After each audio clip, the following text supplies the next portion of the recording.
Est-ce que vous connaissez ce gif? Pour empêcher les petits curieux de foncer dessus, on va faire une courte description. La jeune fille ici présente se fait soulever par la machine, sa peau est alors coupée par des lasers pour lui arracher de son corps pendant qu'elle vomit. Pourquoi je vous parle de cette atrocité? Ce gif était pas mal connu sur 4chan et d'autres réseaux de la sombre époque d'internet. Il était partagé en tant que troll ou autre truc stupide du genre.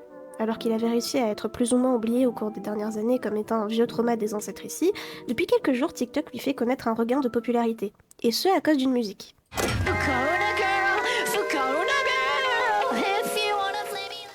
Rien n'est confirmé quant au fait que celle-ci parle bel et bien du juif, mais au vu du titre et des paroles, beaucoup d'utilisateurs ont fait le rapprochement. Depuis, des edits et des vidéos en reparlent et des jeunes de la plateforme se retrouvent à leur tour à devoir tomber dessus. Alors que certains me diront « ouais mais moi je suis allé voir et c'est pas si choquant », je vous dirais qu'on n'a pas tous la même tolérance et que se vanter de ne pas trouver du gore choquant, ça n'a rien pour vous rendre spécial.